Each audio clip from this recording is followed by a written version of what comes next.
Passion follow అవ్వు. నాకు కూడా ప్యాషన్ ఫాలో అవ్వాలనే ఉంది తాత. కానీ ఇంట్లో వాళ్ళ పేదరికం వల్ల ఇలా ఆటో పట్టుకోవాల్సి వచ్చింది. అరే మూసుకున్న ప్యాషన్ బైక్ ని ఫాలో అవ్వు.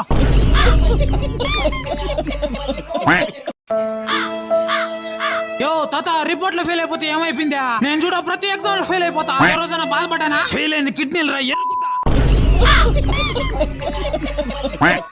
ఏంటి బాబు డల్ గా ఉన్నావు?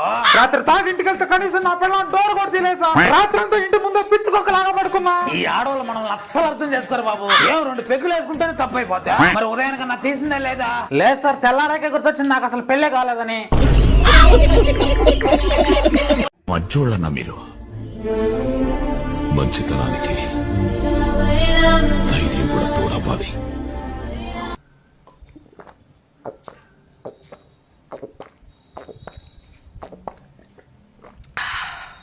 నువ్వు చేసిన మేలు ఈ జన్మకు నేను తీర్చుకోలేంది, నీ కృతజ్ఞతని నేను వెలకట్టలేంది. ఎన్ని జన్మలెత్తినా నీతో ఉండాలని చిన్న కోరిక, ఉంటాననే ఆశ. మీరు నా ప్రాణం. అంకుల్ మీ కూతురు నాకు ఇవ్వండి, పువ్వుల్లో పెట్టి చూసుకుంటా. కష్టం అనేది తెలియకుండా కంటికి రెప్పలా చూసుకుంటా. అవన్నీ మాకెందుకు చెప్తున్నావు? ఆస్తి ఎంత ఉంది అంటే? ఆస్తులు అంటే పెద్దగా లేవు. రోజు పిల్లిసంతో నీ కూతుర్ని పడతా, రోజు మందు కొడతా. చిక్కెక్కగానే నీ కూతురుతో పాటు నిన్ను కూడా 2 దెబ్బలు కొడతా. అవన్నీ మాకెందుకు? ఆస్తి ఎంత ఉంది? ఏ ఊళ్ళో 100 ఎకరాలు ఉన్నాయి. ఏమే అల్లుడు గారి కాఫీ తీసుకోరా.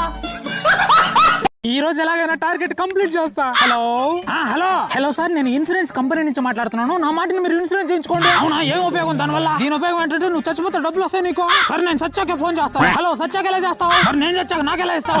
నువ్వు పొరపడుతున్నావు. నువ్వు చనిపోతే నీ ఫ్యామిలీకి డబ్బులు వస్తాయా అనుకో. నువ్వు బైక్ మీద వెళ్తున్నావు, నీకు యాక్సిడెంట్ అయితే చచ్చిపోతే ఫస్ట్ ఏంటంటే నేను ఆడకపోని ఏడో ఉంటా. రెండోది ఏంటంటే నాకు అసలు బైకే లేదు అనుకో. నీ పక్కన తోటి దగ్గర బైక్ తీసుకొని పోతే నా కొడుకు నాకు బైకే ఇడు, ఆడికి నాకు గొడవ అయింది. సరే నువ్వు సంవత్సరం అంతా జాబ్ చేసి రూపాయి ఎత్తిపెట్టి కష్టపడి సంవత్సరం తర్వాత ఒక బైక్ తీసుకుంటే అలా ఎరుగుతున్నట్టు నేను చదువుకోనే లేదు, నాకెవరు ఇస్తారు జాబ్?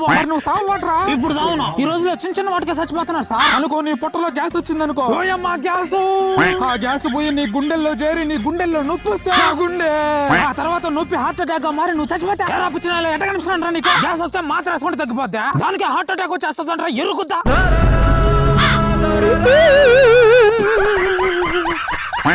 ఏ పని చేయకుండా డబ్బులు సంపాదించడం ఎలా? ఇంకొకసారి ఇలాంటి తిక్క ప్రశ్నలు అడిగావంటే ఫోన్ బయటకొచ్చి కొడతా నా బట్ట. మా ఇంటోళ్ళు వచ్చినట్టున్నారు, నేను మర్ర చేస్తా. నీకు స్పెషల్ రూమ్ లేదా? స్పెషల్ రూమ్ ఇంకా ఇంట్లో ఉండనిచ్చుడే ఎక్క. స్పెషల్ రూమ్ బిషల్ రూమ్ అన్నామనుకో గుద్ద మీద ఇంట్లోకి వెళ్ళి ఎలా కొడతారు. అంకుల్ నేను పేదోన్నే కావచ్చు అంకుల్, కానీ మీ అమ్మాయి అంటే నాకు చాలా ఇష్టం అంకుల్. మీ అమ్మాయి కోసం నా ప్రాణాలని ఇస్తా. చాలా బాగా చూసుకుంటా అంకుల్ మీ అమ్మాయిని. ఓ అయితే అది నువ్వే నా రోజు రాత్రి మా అమ్మాయితో వీడియో కాల్ మాట్లాడేది.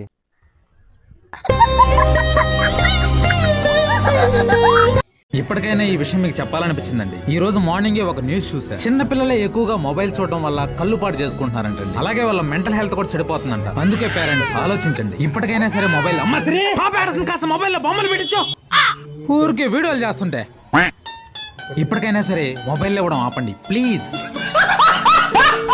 ఫ్రెండ్స్ ఈ విషయాన్ని ఇప్పటి వరకు మీకు ఎవరు చెప్పండ్రు. మనం ఎప్పటి నుంచో ఈ మిడిల్ క్లాస్ లోనే ఎందుకు కొట్టుమిట్టాడుతున్నాం తెలుసా? దురద. డబ్బులు కనిపిస్తే చాలు ఖర్చు పెట్టేదాకా దురదలు వచ్చేస్తాయి. డబ్బులు అయిపోయిందా దురద ఉండదు. తాత ఈ రోజే పోయేలా ఉన్నాం, ఇంకో 4 రోజులైనా బతుకు తాత. చూడండి నా మనోడు నేను ఎక్కడ పోతానని ఎంత బాధ పెడుతున్నాడు. అరే నువ్వేరా అసలైన వారసుడివే. అది కా తాత 4 రోజుల తర్వాత మా సార్ ఎగ్జామ్ పెడతా అన్నాడు. ఆ రోజు నువ్వు పోయావనుకో ఎగ్జామ్ తప్పించుకోవచ్చని. ఎరిపోగా అరే మీరు గర్ల్ ఫ్రెండ్ అంటూ చూసుకుంటున్నారు కదరా, దానికంటే పెళ్ళాన్నే ఫ్రెండ్ గా చేసుకోండిరా. పెళ్ళాం కంటే మంచి ఫ్రెండ్ ఎవరు ఉండరు. కాకపోతే ఆ పెళ్ళాం గురించి మన పెళ్ళానికి తెలియకుండా చూసుకోండి. తెలిసిందా? కుమ్మేస్తారు. తాత ఈ భోగి పండుగ అంటే ఏంటి తాత? అది ఏం లేదురా, ఇంట్లో ఉండే పాత వస్తువులన్నీ మంటల్లో వేసేస్తే దరిద్రం పోతుంది. మరి నిన్న కూడా ఇప్పుడు మంటల్లో వేసేస్తారా? ఎరిపోగా బాపురే తాత ఏమైందిరా?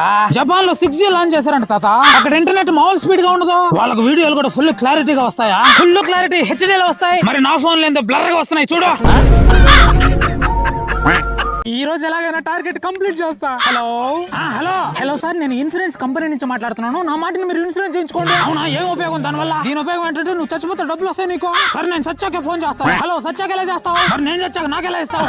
నువ్వు పొరపడుతున్నావు. నువ్వు చనిపోతే నీ ఫ్యామిలీకి డబ్బులు వస్తాయా అనుకో. నువ్వు బైక్ మీద వెళ్తున్నావు, నీకు యాక్సిడెంట్ అయితే చచ్చిపోతే ఫస్ట్ ఏంటంటే నేను ఆడకపోని ఏడా ఉంటా. రెండోది ఏంటంటే నాకు అసలు బైకే లేదు అనుకో. నీ పక్కన తోటి దగ్గర బైక్ తీసుకొని పోతే నా కొడుకు నాకు బైక్ వేయడు, ఆడికి నాకు గొడవ అయింది. సరే నువ్వు సంవత్సరం అంతా జాబ్ చేసి రూపాయి ఎత్తి పెట్టి కష్టపడి సంవత్సరం తర్వాత ఒక బైక్ తీసుకుంటే అలా ఎరుగుతున్నట్టు నేను చదువుకోనే లేదు, నాకెవరు ఇస్తారు జాబ్? మరి నువ్వు సావట్రా ఇప్పుడు సావును. ఈ రోజులో చిన్న వాటికే చచ్చిపోతున్నారు సార్. అనుకో నీ పొట్టలో గ్యాస్ వచ్చింది అనుకో, ఓయమ్మా గ్యాస్. ఆ గ్యాస్ పోయి నీ గుండెల్లో చేరి నీ గుండెల్లో నొప్పి వస్తే ఆ గుండె ఆ తర్వాత నొప్పి హార్ట్ అటాక్ గా మారి నువ్వు చచ్చిపోతే ఎలా పుచ్చిన ఎట్ట కనిపిస్తున్నా నీకు? గ్యాస్ వస్తే మాత్రం వేసుకుంటే తగ్గిపోద్దా? దానికి హార్ట్ అటాక్ వచ్చేస్తుందంటారా? ఎరుగుద్దా?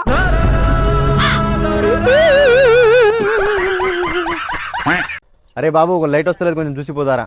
నీ కొడుకు ఆడనే ఉన్నాడు అంకుల్, వాడిని చెప్పొచ్చుగా. మళ్ళీ వాడిని కరెంట్ షాక్ కొడితే? మరి నాకు కొట్టదా కరెంట్ షాక్? వాడైతే నా కొడుకు, నీకేమైతే నాకేంది?